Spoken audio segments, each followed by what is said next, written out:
Hello there, it's Robin. Good day. Hope you're having a great Thursday. And in this session, I want to point out, right, to help you with your gypsy jazz rhythm playing, the number one mistake that I see gypsy jazz rhythm players make. And I want you to avoid that mistake so you don't have to suffer and make the music suffer. I've got a really cool tip for you to help you. And it will help you. And if you want more help, grab the Gypsy Jazz Crash Course. It's free. I think you would love it. It'll help you with your rhythm playing. You'll learn a tune, minor swing, and you'll also learn some licks as well. So it's completely free. gypsyjazzcrashcourse.com. Go and get it. There's a link somewhere by this video. Welcome to the show. Good morning from Daryl in Arizona. Morris is in the house. Morning, sir. I'm in Amsterdam, and the first thing you could do is write a comment. Let me know where you're watching from. And that goes if you're watching in the future as well, because I get in and answer all my comments after the show. And send the love. If you're up for it, click the love heart. Share the video with a friend. If you're watching on YouTube, click that thumbs up, okay? And welcome to the show. Welcome, Adrian. Loads of people in the house. So listen, the number one mistake I see when I hear in my travels gypsy rhythm players make is that they overcomplicate it, okay? So when you play gypsy jazz rhythm, you want it to be like a Rolls Royce, right? You want it to be smooth, powerful, classy, and totally on the ball, right? Just like a Rolls Royce motor car. And just imagine the driver. I'm the lead player, I'm the driver. And if I'm sitting in a Rolls Royce car, I know that it's not going off the road. It's smooth. The engine's gonna be smooth and quiet, but powerful and classy. So you want your rhythm playing to be like that. So the first thing you need to do is, and by the way, if you're watching this, Michael says he has the crash course. Type in for me, if somebody could, gypsyjazzcrashcourse.com. I'd really appreciate that if someone could type that in, gypsyjazzcrashcourse.com. So you don't want to play like this. When you're playing gypsy jazz rhythm, I hear it all the time. People overcomplicate it. We, as human beings, somehow we think we should be doing more. So if I'm playing all of me, I do stuff like this, like... I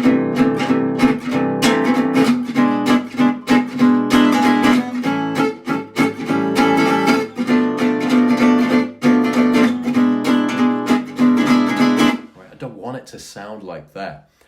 We don't want to do any of these jangly things. We want to be in control. Okay, that's the bottom line. We want it to not be like this. I hear it all the time.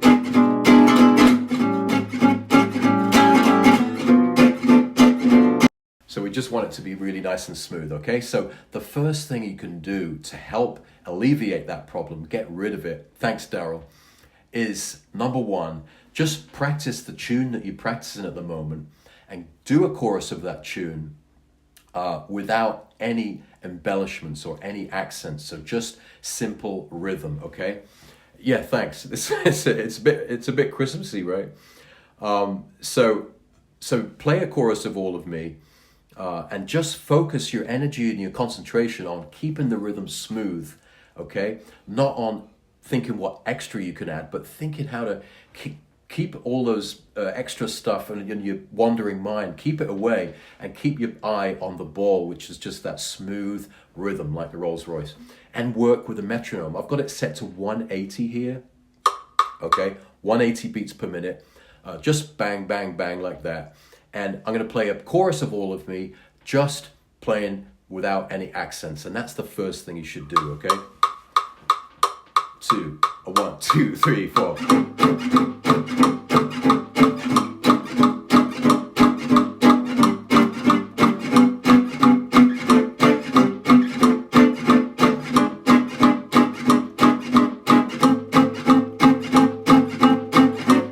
Sometimes you think you meant to add other stuff. I can't speak while I'm playing.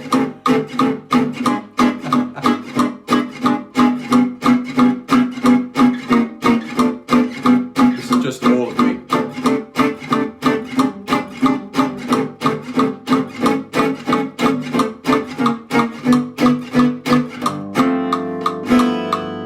Okay, so what you can do to stop overcomplicating the rhythm. It's just practice, right? When you first practice whatever tune you're working on. I'm working on All of Me, let's say. And just do a chorus of it without any embellishments. So without these things. So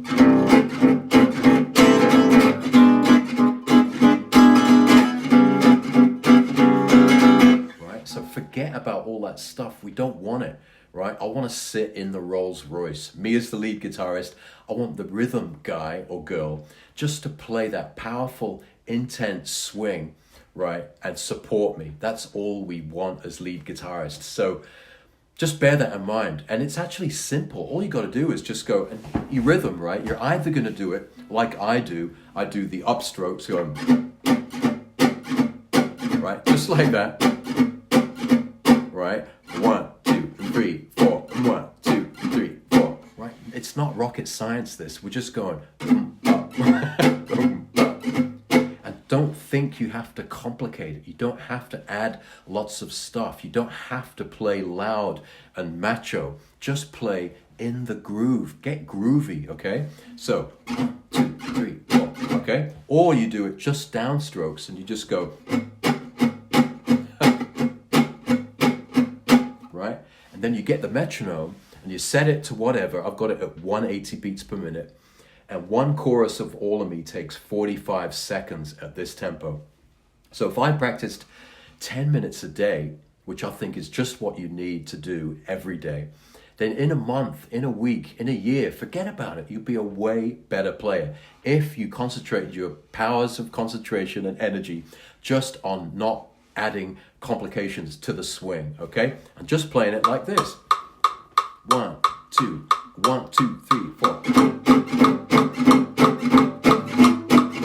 So just, it can be incredibly simple, okay? We don't need to add all that jangly, all those embellishments to it at the moment, okay? Comping, somebody said comping isn't embellishing. Comping is embellishing. What I'm trying to get you to do is to have control over what you play. Because the mistake I see rhythm players making is that they're playing like this and they think they're in control, but they're not in control. Those little jiggity jig things are kind of like involuntary. They're just coming out because the brain is thinking they have to fill the music soundscape with things.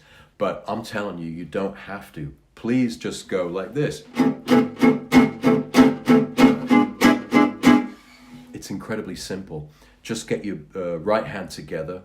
Either you're just doing downstrokes, check, check, no big deal, or you're using an upstroke, and 1, 2, and 3, 4, and 1, 2, and 3. You're keeping it light and groovy, and you're just not doing these embellishments, okay? So at least be in control if you really want to do an embellishment, that you really want to do it. And maybe it's when the lead guitarist is starting to get a bit excited in his solo and you want to kind of go, hey mate, I'm here. So this is really good advice for beginners who are learning this music. Keep it simple. If you practice 10 minutes a day playing gypsy jazz rhythm, then just forget about all the embellishments. Use your practice time to concentrate on only playing the swing, okay? Only thinking that you don't need to complicate it, okay? So instead of this,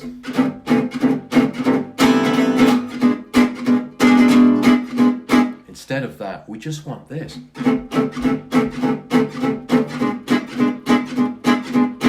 Right? It's just as simple as that. And that is the power. And that is the Rolls Royce, right? You want to sound like a Rolls Royce. Powerful, right? Powerful, steady, classy, in control. So when the lead player, who's sitting in the front seat of the Rolls Royce, right, is so comfortable, he knows it's not going to swerve off the road. It's not going to suddenly jolt and go forward or backwards. It's not going to, it's not going to crash. Even if someone crashes into it, it's a Rolls Royce, right? It can handle anything. That's what we want your rhythm playing to be like. So the driver is completely relaxed and can work magic with his or her solos, okay?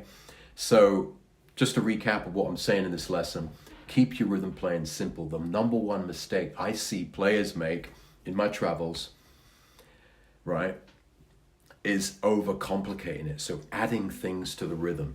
Take things away, make it in time and smooth. And when you add things to the rhythm, then it starts to suffer, right? Because then the tempo can slow down because you're trying to do too much and it's getting out of control. So recap, how can you alleviate that?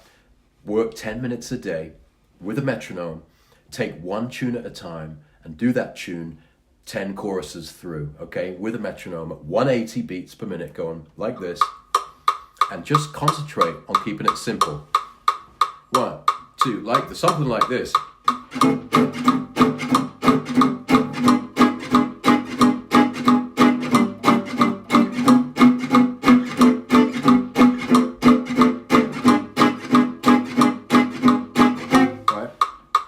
Practice time here. The metronome's a bit obnoxious, but you want to really be able to hear it so you can kind of stay in time. So that's the tip of the day, guys. Don't overcomplicate your gypsy jazz rhythm, okay? Keep it simple. That's what lead guitarists like. Look at the best in the world, right? Borelli Lagren. Who does he have play rhythm for him? Usually it's Hanno Winterstein. And what does Hanno do? Just keeps it simple. Just grooves like crazy and doesn't get in Borelli's way, okay? So be that guy, be the Rolls Royce, and let the music swing, okay? And also get the crash course. If you haven't got it already, then it's a fantastic free Gypsy Jazz crash course, which you can see somewhere around this video, gypsyjazzcrashcourse.com. And you'll learn, there's some lessons on lap hump and some licks, and you'll learn minor swing. It's a great little course, and I think you'd really love it. So click that link, and you can get the free crash course. Apart from that, stay inspired like always. I'm going to sign off now, and I'll see you really soon. Lots of love.